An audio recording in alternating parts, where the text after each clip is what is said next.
नमस्कार दोस्तों, आपका हमारे चैनल पर हार्दिक अभिनंदन एवं स्वागत है। आज से हम इस चैनल के माध्यम से इतिहास का अध्ययन आरंभ करेंगे। एक नए तरीके से, नए विजन के साथ हम आप तक इतिहास को पहुंचाने का प्रयास करेंगे। हमने आपके पास सहज और सरल तरीके से इतिहास को पहुंचाने के लिए कुछ योजनाएं बनाई हैं, जिसके तहत मैं चाहता हूं कि आप तक इतिहास को सरलतम तरीके से पहुंचाया जा सके। कुछ लोगों की इस तरह की धारणाएं हैं कि इतिहास एक कठिन विषय है, फैक्ट को रटना पड़ता है, डेट को याद करना पड़ता है, बहुत सारे इवेंट्स हैं। तो और ऐसे में लोग इतिहास से हमेशा बचने का प्रयास करते हैं। दरअसल इतिहास ऐसा कुछ है नहीं। इतिहास उस कहानी की तरह है, एक चलचित्र की तरह है, उस मूवी की तरह है, जिसे आप जितनी गहराई से देखेंगे, जितनी गहराई से पढ़ेंगे, जितनी गहराई से समझ विकसित करेंगे, उतना आसानी से समझ में आएगा। इस इतिहास को सरल बनाने के लिए हमने कुछ योजनाएं बनाई हैं। वह योजनाएं क्या है कि मैं चाहता हूं कि इतिहास एक सिलसिलेवार तरीके से तो चले ही, उसके साथ साथ हम एक बायोग्राफी सीरीज को भी चलाएं। बायोग्राफी सीरीज क्यों? क्योंकि जब हम इतिहास का अध्ययन करते हैं तो कुछ पात्र ऐसे होते हैं या कुछ ऐसी आइडेंटिटीज होती हैं जिन्हें हम भूल जाते हैं या जिनके बारे में हम विस्तृत चर्चा नहीं कर पाते हैं और लोग उनके बारे में विजन नहीं बना पाते हैं। तो इसके लिए हम एक बायोग्राफी सीरीज लेके आएंगे। इसके साथ साथ हम कंटेम्पररी इंडिया और कंटेम्पररी वर्ल्ड को लेकर के चलेंगे। क्यों जरूरी है? क्योंकि जब हम भारत में किसी एक निश्चित कालखंड को और किसी एक निश्चित जगह के इतिहास को पढ़ रहे होते हैं तो हम उसकी तुलना अन्य शासन से, अन्य राजाओं से, अन्य जगहों से करना भूल जाते हैं और उसकी तुलना हम नहीं कर पाते। इस वजह से हमारी एक विजन नहीं बन पाती। हम अलग अलग जगहों को और अलग अलग इतिहास को अलग अलग समय में पढ़ते हैं, जिस वजह से हमें वो कठिन और बड़ा ही बोरियत सा महसूस होता है।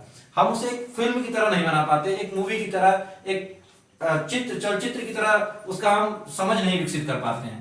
इस कारण से हम एक कंटेम्पररी इंडिया और कंटेम्पररी वर्ल्ड की सीरीज लेके चलेंगे कि जिस समय भारत में जो घटनाएं घट रही थी या एक निश्चित जगह पे जो घटनाएं घट रही थी, उस समय पूरे भारत में क्या घटना हो रही थी और पूरी दुनिया में उस समय कौन सी घटनाएं घट रही थी और उस समय उस पर्टिकुलर प्लेस पे, उस पर्टिकुलर जगह की जो घटनाएं हैं वो किस तरीके से उससे प्रभावित हो रही थी, यह भी समझना बड़ा ही जरूरी है। इसके साथ साथ हम सबसे महत्वपूर्ण चीज की मैप साथ साथ लेके चलेंगे। मैप को साथ लेके चलना, मैप से समझना बहुत ही जरूरी है। क्यों जरूरी है? जब आप मैप पे अपना एक समझ विकसित नहीं करेंगे तो आप समझ नहीं पाएंगे कि वो कौन सी जगह है और किसी भी घटना का, उसकी प्रकृति का बहुत ही बड़ा उस पर अहम रोल होता है, उस पर उसका प्रभाव होता है और उस प्रभाव को अगर हम नहीं समझेंगे तो उस घटना को हम सही ढंग से नहीं समझ सकते। इसलिए समझ बनाने के लिए हम इतिहास को इन तमाम चरणों से गुजारेंगे और उसके बाद एक पक्की समझ विकसित करेंगे। तब आप कहेंगे कि आप इतिहास के एक विद्यार्थी हैं। तो इन सीरीज के माध्यम से हम अलग अलग सीरीज चलाएंगे जिसके माध्यम से इतिहास को आप तक पहुंचाया जा सके। आज इस सीरीज में मैं सिर्फ और सिर्फ इतिहास का बस छोटा सा इंट्रोडक्शन आपके समक्ष लेकर के प्रस्तुत हूं। इसके बाद इतिहास की एक विस्तृत श्रृंखला लेकर के मैं आपके बीच में आऊंगा। आज हम सिर्फ और सिर्फ समझेंगे कि हिस्ट्री क्या है, जिसे हम हिंदी में इतिहास कहते हैं। दरअसल हिस्ट्री जो शब्द है वो हिस्टोरिया शब्द से आया है। हिस्टोरिका या हिस्टोरिया शब्द कह सकते हैं। ये ग्रीक वर्ड है जिसका मतलब होता है नॉलेज गेदर्ड बाय इन्वेस्टिगेशन।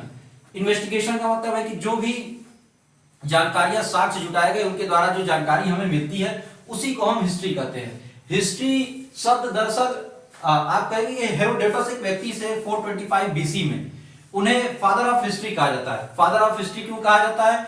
क्योंकि इन्होंने पहली बार इतिहास को संकलित करने का प्रयास किया, घटनाओं को संकलित करने का प्रयास किया। किस तरह की घटनाओं को संकलित करने का प्रयास किया? तो ग्रीक पर्शियन वार्स थे, उनको इन्होंने एक संकलित रूप में उसको कुछ इस पे विवाद भी है, कुछ इतिहासकार इनको उस फादर ऑफ हिस्ट्री मानने से इनकार करते हैं। कारण क्यों? क्योंकि ये कहीं ना कहीं इनका झुकाव ग्रीक की तरफ ज्यादा दिखता है, ग्रीक की तरफ होकर के लिखते हैं, उसकी बड़ाई ज्यादा लिखते हैं। खैर, फिर भी इन्होंने पहली बार प्रयास किया कि सभी घटनाओं को संकलित किया जा सके। इस वजह से इन्हें फादर ऑफ हिस्ट्री कहा जाता है।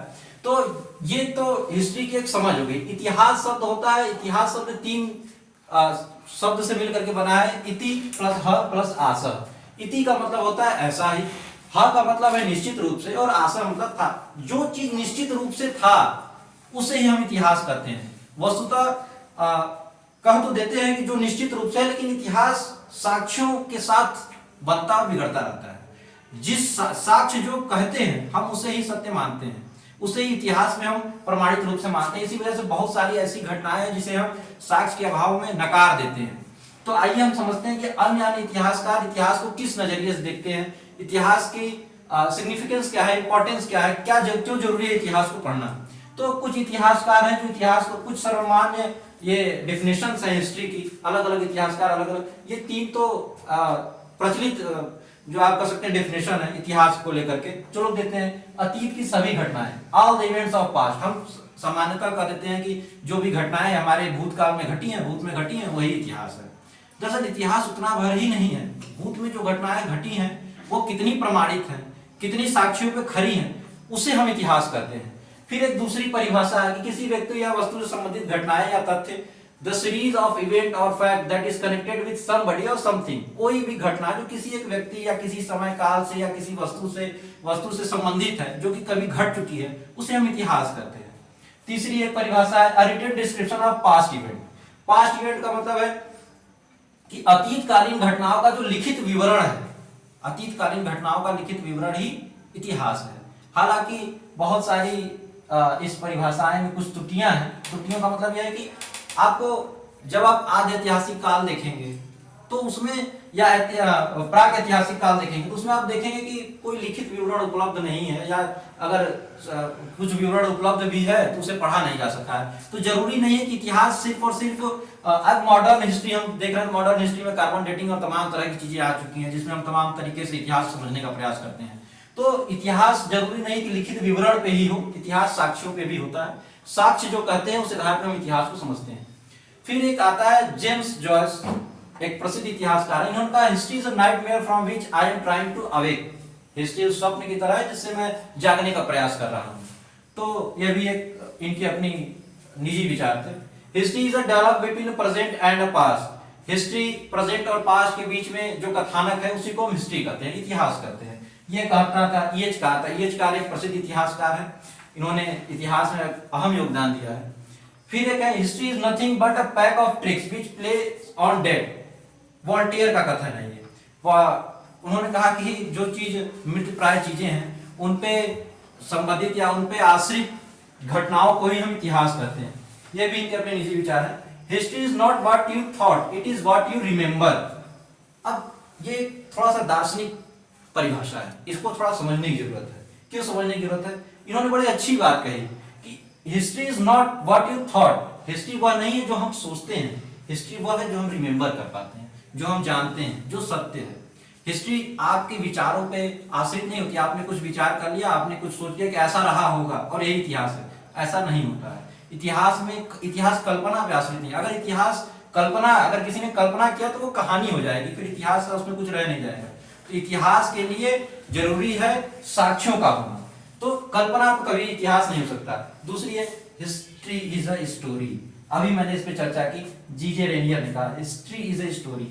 तो यह परिभाषा उपयुक्त नहीं मानी जा सकती है। क्यों? क्योंकि हिस्ट्री स्टोरी नहीं हो सकती, कहानी नहीं हो सकती। कहानी कल्पनाओं पे आधारित होती है, इतिहास कल्पना पे नहीं, साक्ष्य पे आधारित होता है। तो इस परिभाषा को बहुत सारे इतिहासकार नकारते हैं, क्योंकि हिस्ट्री को स्टोरी नहीं मान, इन्होंने हिस्ट्री से एच आई हटा दिया, इसको स्टोरी ही बस मान लिया, क्योंकि ये कल्पना नहीं हो सकती, मात्र यह साक्ष्यों पे ही निर्भर होनी चाहिए। History is a science, Darwin ने कहा। इन्होंने स्पीसीज के डेवलपमेंट पे तमाम वर्क किया है, तो उस पे इन्होंने कहा कि history is a science, history एक विज्ञान है।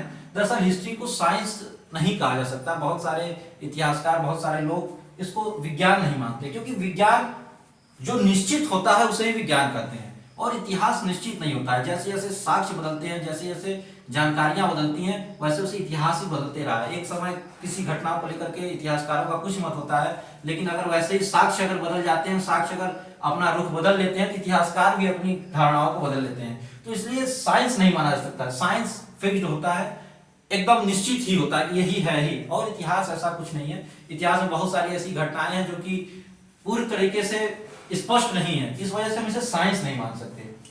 History is a bridge between present and past. एक सर्वमान्य परिभाषा यह भी है कि हिस्ट्री एक उस पुल की भांति है, उस सेतु की भांति है, जो कि वर्तमान और भूत को जोड़ने का प्रयास करती है।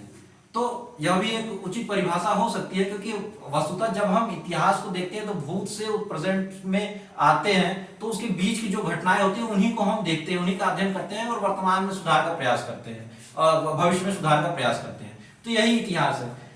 एक बड़ी ही प्रसिद्ध परिभाषा है, एक गणेश शंकर विद्यार्थी थे, पत्रकार जीवन भारत के व्यक्ति थे। उन्होंने जो है स्वतंत्रता संग्राम में अपना उस समय रोल निभाया था। उन्होंने कहा कि इतिहास को उन्होंने एक अलग परिभाषा दी, और जिस परिभाषा से मैं थोड़ा सहमति रखता हूँ, संतुष्ट हूँ उस परिभाषा से। वो परिभाषा वो कहते हैं कि इतिहास सोए हुए मनुष्य को जगा सकता है, जगे हुए को खड़ा कर सकता है और खड़े हुए की रगों में रक्त का संचार कर सकता है। यह परिभाषा अपने आप में पूर्ण है, हालांकि हम इसका इतिहास में प्रयोग नहीं करते हैं, यह उनकी अपनी निजी परिभाषा थी। इसका हम दार्शनिक रूप में इस्तेमाल करते हैं, या समझने के लिए हम इस परिभाषा को रख सकते हैं, या कहीं बताने के लिए रख सकते हैं। हम इसका कहीं इतिहास के स्पष्ट रूप में इस परिभाषा का उपयोग नहीं कर सकते हैं, लेकिन यह परिभाषा बहुत ही शानदार परिभाषा है, क्योंकि उन्होंने बड़ा ही दूरदृष्टि से सोचा। उन्होंने कहा कि इतिहास सोए हुए मनुष्य को जगा सकता है, जगे हुए को खड़ा कर सकता है और खड़े हुए के रगों में रक्त का संचार कर सकता है। यानी इन्होंने सभी परिभाषाओं को एक साथ संकलित कर लिया और उसके सिग्निफिकेंस को भी जोड़ दिया कि इतिहास एकमात्र पढ़ने पढ़ाने की चीज नहीं है। इतिहास भविष्य का निर्माण करता है, इतिहास हमारे युग का निर्माण करता है, इसलिए इतिहास को पढ़ना जरूरी है। तो बड़ी ही शानदार परिभाषा रही उनकी। अब हम इतिहास की परिभाषाओं को तो देख लिए कि इतिहास की ये परिभाषाएं हो सकती हैं। वस्तुतः इतिहास की जरूरत क्यों है, क्यों इतिहास पढ़ा जाता है? बहुत सारे लोग इस बात से बड़े सहमत नहीं रहते कि इतिहास क्यों पढ़ा जाए, इतिहास पढ़ने की जरूरत क्या है, जो घटनाएं बीत चुकी उनका अध्ययन करना ही क्यों है। अब आगे बढ़ते हैं, फ्यूचर देखते हैं, क्यों इतिहास का रुख करें। तो ऐसे लोगों के लिए मैं बताना चाहूँ कि इतिहास, जिस हिसाब से आप इतिहास को सोच रहे हैं, देख रहे हैं, इतिहास वस्तुतः ऐसा है नहीं। इतिहास का बहुत ही महत्वपूर्ण योगदान हमारे जीवन में है, हमारे भविष्य के निर्माण में है, हमारे युग के निर्माण में है। और इतिहास सिर्फ और सिर्फ सामाजिक और राजनीतिक ही अपनी पकड़ नहीं रखता है, इतिहास का दायरा बहुत ही बड़ा है। अगर आप पॉलिटिकल साइंस पढ़ें, अगर आप जियोग्राफी पढ़ें, अगर आप साइंस पढ़ें, अगर आप मॉडर्न टेक्नोलॉजीज में आप किसी भी सॉफ्टवेयर डेवलपमेंट की क्यों ना देखें, अगर आप उसके इतिहास को नहीं जानते हैं तो आप उसमें आगे प्रगति के विषय में नहीं सोच सकते हैं। किसी भी पर्टिकुलर चीज की अगर आप प्रगति के बारे में जानना चाहते हैं या उसकी प्रगति के बारे में कुछ करना चाहते हैं, तो आपको पहले उसके इतिहास को जानना पड़ेगा, तभी आप उसमें कुछ नया ऐड कर सकते हैं। तो इतिहास के कुछ महत्व, शैक्षिक महत्व, जैसे हम पहला इसका देखते हैं कि शैक्षिक महत्व इतिहास का क्या है। इतिहास को हम शैक्षिक महत्व क्यों देखते हैं? तो इतिहास के शैक्षिक महत्व में हम देखते हैं कि इतिहास जो है अतीत की आधारशिला है। अतीत की आधारशिला पे ही वर्तमान का निर्माण होता है। अतीत की आधारशिला क्या है? अतीत में जिस तरह की आपकी नींव होगी, जिस तरह की आपकी प्रकृति प्रवृत्ति रही होगी, उसी पे आपका भविष्य का निर्माण होगा। तो अगर हमारे वर्तमान को देखना है या भविष्य का अध्ययन करना है, तो हमें इतिहास को, अपने अतीत को जानना बहुत जरूरी है। क्योंकि अगर हम अतीत को नहीं जानेंगे तो हम वर्तमान की आधारशिला को समझ नहीं पाएंगे कि हमारी जो अभी पर्सनालिटी है, जो हमारा डेवलपमेंट है, वो कहीं ना कहीं हमारे इतिहास से प्रभावित है। हमारा जैसा इतिहास रहा होगा वैसे हमारा आज का व्यक्तित्व है। तो हमारे आज के व्यक्तित्व को समझने के लिए कहीं ना कहीं हमारे इतिहास को समझना बहुत ही महत्वपूर्ण है। इसी तरह हर तरह के क्षेत्र में आप उसके अगर वर्तमान को समझना चाहते हैं तो कहीं ना कहीं उसके अतीत को आपको समझना ही पड़ेगा, तभी आप समझ सकते हैं कि उसके जो आज का उसका स्वरूप है वो ऐसा क्यों है। फिर और अगर हम देखें नैतिक महत्व, इतिहास का नैतिक महत्व क्या है? इतिहास का सबसे बड़ा जो महत्व है, मैं इसे समझता हूं नैतिक महत्व है। क्यों? क्योंकि इतिहास नैतिकता को बरकरार रखता है। जैसे अगर हम इतिहास को पढ़ रहे हैं, हम लगातार जब भी हम कोई भी बच्चों को या किसी को कुछ भी बताते हैं इतिहास की कहानियां, तो क्यों बताते हैं? क्योंकि उनमें नैतिकता का विकास हो। अगर हम सिकंदर को बता रहे हैं, अगर हम चंद्रगुप्त मौर्य को बता रहे हैं, अगर हम हिटलर को बता रहे हैं, विवेकानंद को, गांधी को, किसी को अगर हम बता रहे हैं, तो उनके अंदर उस नैतिकता का विकास कर रहे हैं। जो अच्छे भाव है इतिहास के, जो घटनाएं घटी हैं इतिहास में, उनका जो सोच रहा है, उनकी जो विचार रहे हैं, मैं उन तक ले जा रहा हूं। तो अगर हम उनके विचारों को न पढ़ें, अगर हम उनके बारे में न जाने, तो हम नहीं समझ सकते और इससे हमारे समाज का विकास नहीं हो सकता। तो समाज में नैतिकता बनाए रखने के लिए इतिहास की जो अच्छी चीजें हैं उनको हमें निकाल करके अपने युवा जो पीढ़ी है उसमें डालना पड़ेगा, तभी हम एक बेहतर भविष्य का निर्माण कर सकते हैं। तो इसलिए इसका नैतिक महत्व भी बहुत ही महत्वपूर्ण है। फिर हम देखते हैं सांस्कृतिक महत्व, कि इतिहास की सांस्कृतिक महत्व क्या है। तो सांस्कृतिक महत्व क्या है कि रीति रिवाज, जो हमारे पुराने रीति रिवाज रहे हैं, तो जो आज का हमारा वर्तमान है, जो हमारे रीति रिवाज, जो कल्चर्स हैं, उनमें जो बदलाव आए हैं या जो कुछ भी उसका स्वरूप है, वो रीति रिवाज हमारे अतीत में बने हैं और उन अतीत में किन कारणों से, किन तरीके से वो बने थे और किस किस तरीके से उसमें बदलाव आया और उसका भविष्य क्या हो सकता है, किस तरह के भविष्य हो सकते हैं। आज तमाम तरह के हमारे समाज में विषमताएं हैं और जो विषमताएं हैं हमारे रीति रिवाजों में या अलग अलग धर्मों में, अलग अलग तौर तरीकों में, तो ये विषमताएं क्यों हैं, किस तरीके से समाज का विकास हुआ, किस तरीके से रीति रिवाज बने अलग अलग कालखंड में, अलग अलग जगहों पे अलग अलग तरीकों से, और किस तरह से वो आगे बढ़े। तो इस रीति रिवाज को समझने के लिए, उसको बेहतर बनाने के लिए, उसको कुछ अच्छा करने के लिए हमें सांस्कृतिक महत्व को भी जानना जरूरी है। अब एक एक्स्ट्रा अगर कुछ इसमें जोड़ना चाहे तो राष्ट्रीय महत्व हो सकता है, राष्ट्र भावना। अगर हम राष्ट्र भावना पैदा करना है तो हमें कहीं ना कहीं अपने इतिहास को जानना ही पड़ेगा। अगर हम अपने फ्रीडम स्ट्रगल को नहीं जानते हैं, स्वतंत्रता संग्राम को नहीं जानते हैं, हम अपने साथ हुए शोषण को नहीं जानते हैं, उसमें लोगों के योगदान को नहीं जानते हैं, तो हम राष्ट्र का विकास नहीं कर सकते, लोगों के अंदर राष्ट्र भावना का विकास नहीं कर सकते। तो इसके लिए बहुत जरूरी है कहीं ना कहीं हमारे राष्ट्रीय महत्व को जानना। तो इतिहास का दायरा बहुत ही बड़ा है। इतिहास हमारे वर्तमान भूत दोनों को समझने में मदद करता है। इतिहास इतना ही नहीं, इतिहास राजनीतिक सामाजिक समस्याओं को समझने में मदद करता है। इतिहास दायरा बहुत ही लोगों ने सिमटा सा दिया है, लेकिन इतिहास को अगर हम देखें तो इतिहास का स्वरूप बहुत ही व्यापक है। किसी भी आप सब्जेक्ट को पढ़ते हैं, किसी भी विषय को पढ़ते हैं, बिना इतिहास को पढ़े, बिना उस विषय के इतिहास को पढ़े, आपके उस पर्टिकुलर सब्जेक्ट को समझना बड़ा मुश्किल है। तो इसलिए इतिहास हमारे जीवन में एक रोल, अहम भूमिका निभाता है। इस वजह से इतिहास को हमें एक बहुत ही बेहतरीन ढंग से पढ़ना है, और ऐसा पढ़ना है शानदार समझ विकसित करें, एक थिंकिंग क्रिएचर बने, एक सोचने वाला प्राणी बने। हम सोच सके, इतिहास से अच्छी चीजों को निकाल सके, इतिहास को तोड़ मरोड़ सके, तोड़ मरोड़ के चीजों को हम समझ सके, हर घटनाओं का एक दूसरे के साथ लिंकअप कर सके, दुनिया के, विश्व के, भारत के सभी घटनाओं को जब हम पढ़े, इतिहास में पर्टिकुलर घटना को पढ़े तो अन्य घटनाओं से जोड़ेंगे। जब आप जोड़ेंगे तो आपको एक समझ विकसित होगी, और जब समझ विकसित होगी तो इतिहास पढ़ने में मजा आएगा। तो हम इस चैनल के माध्यम से यही प्रयास करेंगे कि इतिहास बेहतरीन तरीके से आप तक पहुंचाया जाए। अभी हमने सिर्फ और सिर्फ इतिहास के इंट्रोडक्शन को देखा है, आगे हम इतिहास के विभिन्न पार्ट्स में इतिहास को पढ़ेंगे, इतिहास के विभिन्न पहलुओं पे नजर डालेंगे और उसको एक क्रमवार तरीके से आप तक पहुंचाएंगे। तो आपका हमारे चैनल से जुड़ने के लिए बहुत बहुत धन्यवाद। नमस्कार।